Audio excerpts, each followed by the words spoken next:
All right, Shalom. I want to give all praises, honor, and glory to Yahweh, Ba'ashem Yahushua, Ba'ashem Kakadash. Double honors to the apostles of GMS and the sincere Shalom to the brothers out here pushing this truth and sincerity. And I want to go into this topic. It says the black churches taught us to forgive white people. We learned to shame ourselves. And this article, as far as I'm gonna go into detail with it, but this is completely accurate.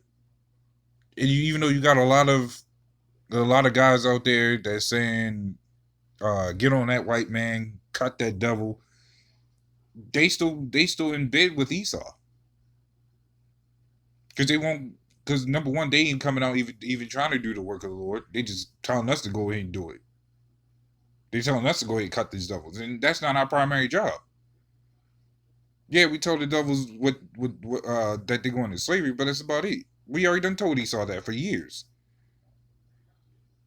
But this is from 2015, and this still equates to today.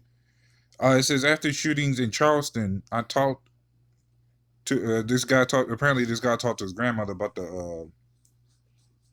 all the work we did. Talking about as black people, quote unquote, to forgive white supremacy, hoping to be chosen by them and by God, chosen by Esau and by God, which to them is still white Jesus. Oh, speaking of which is the one what this lady's holding the sign up, white Jesus. Apparently they're saying white Jesus is not coming, but that's who they worship to is white Jesus. And I'm gonna just go into the summary of this article because it's kind of long, but if I'll be scrolling down as I go along, so you can feel free to pause and read as much as you like. I might even miss something in there, but I've so far read the whole thing. So I'm gonna just get to the main point of this, and this it says these because this is going back to the shooting in Charleston. Uh, it says these white folks they think the world belongs to them. This was and she's right because that's what these devils has always been about. They truly, which it does belong to them, but it's under the Most High that allows it. It says white folks been misusing us since I've been in this world, which be going on longer than that. If you want to know the truth, if you expect anything more after all they done, you're the world's biggest fool. And he says I am one of the world's biggest fools because he believed in forgiving Esau. He's one of those. He was him and his grandmother is one of those people that was in the churches because back then the church was a big thing anyways. So basically, going to the summary that she was going into to her whole history back when she was pretty much helping pretty much Esau with folding clothes, feeding them, basically working for them. And then as a child, mind you, didn't having to go to school. And she was saying that every time a bus rolled by, the Edomites, she was saying white people, of course, but she was saying basically Edomites was all in the bus, just looking back and pointing at them. As far as her and her friends when they was going to school, they was always laughing. And then she was mentioning that on Sundays, because apparently, I guess wherever she at, you had to still go to school on Sundays. In the morning, She would do more work in this, basically working for Esau, and the adult white person will drive by, roll down the window, say hello, and then the children in the back just still pointing and laughing at them. You mean to tell me these devils don't need to pay? Now this ain't just one of those things. Going back into slavery, there's a whole bunch of stuff Esau was telling us that he was doing to us, to the natives, to the blacks, the Latinos. Yeah, he truly believes this world is his. So, quick scripture. This is Psalms 49:11. It says, their inward thought is that their houses shall continue forever, and their dwelling places to all generations. They call their lands after their own names. And that's exactly Esau's thoughts a lot of times, or all the time. That's why he thinks he can take on the Lord. That's why he thinks that if he could fully control us, that he can laugh at the Lord and say, this is your people. And he's already technically doing that now with how our people act. But it's funny because he went through the women to start it all, because they are the wicked. And it's ironic because the reason he believes in forgiving Esau is because of his grandmother, which is that's funny, which is crazy because she's mad at him, but she's forgiving him. And that's the same with our people today. This was only like this article was like 5 years ago or 6 years ago, and she's been doing this. She said this is going back to when she was a kid, and she's now forgiving them. Well, she's always forgiven them because of course, like Esau got us into those slave plantations. He taught us the love doctrine, and that's exactly what she did. She was like, because it's I guess the grandson, or I guess her son was like, no, it was her grandson. He was like, if you feel this way about white people, why do you act so nice to them? Which you had to be smart about a lot of these things, but she says it's because we gotta forgive them. And we're here to tell you people we don't forgive Esau worth a damn. Yes, we will play cool with them because agree with our adversary.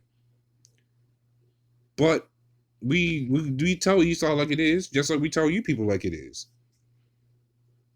This is, believe it or not, in this truth, you're not just dealing with the business of just how you conduct yourself as an Israelite, but you're dealing with business and how to handle yourself as an Israelite, dealing with these heathens, these with Edomites, because even throughout sorry, but even throughout the stories, a lot of us use guile to get by instead of just using raw force or anger like these jakes like to go out and do, and then get shot, and then all of a sudden BLM is all of a sudden the thing.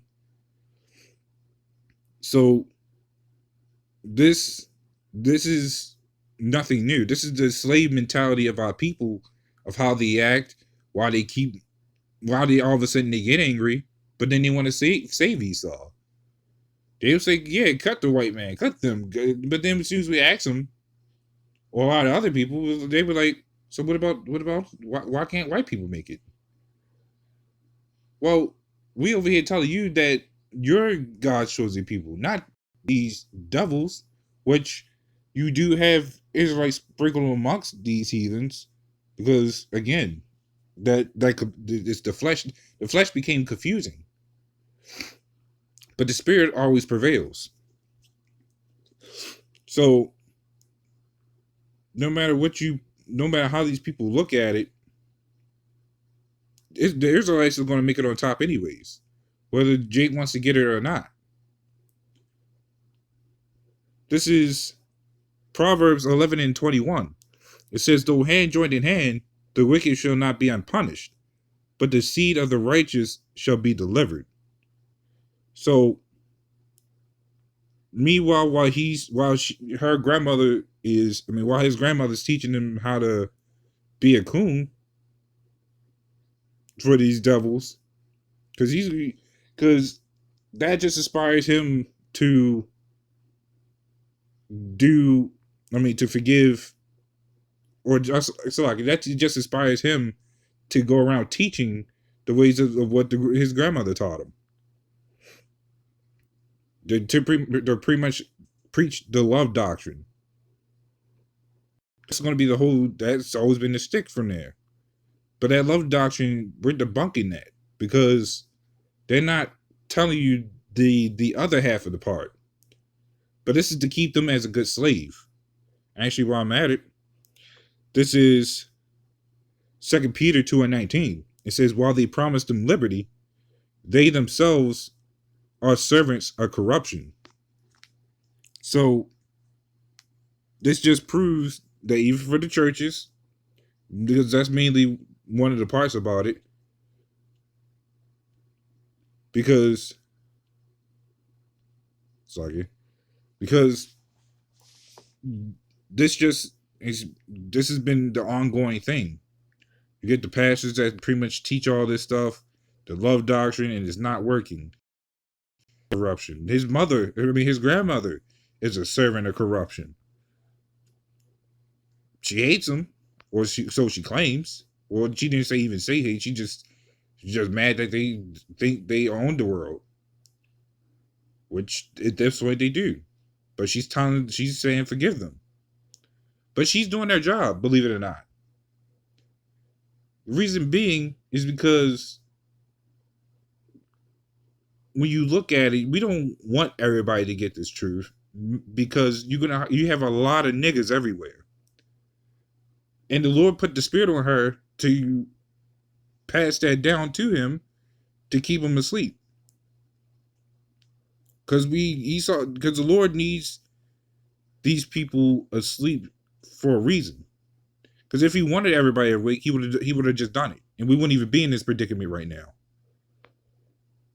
But this is just living proof that the Lord wakes up who he chooses, and it's clear that he wasn't chosen to be waking up because he wants to be chosen by Esau and by that white Sejra picture. He wants to be chosen by Esau and his God, not the God that we worship. So that's the difference between all of this. Is that Esau's proof of keeping us slaves has worked physically and mentally. Because now you just have the ongoing problem of this. This is the everyday thing what Jake does. Now that the churches have failed, Jake has nowhere to go.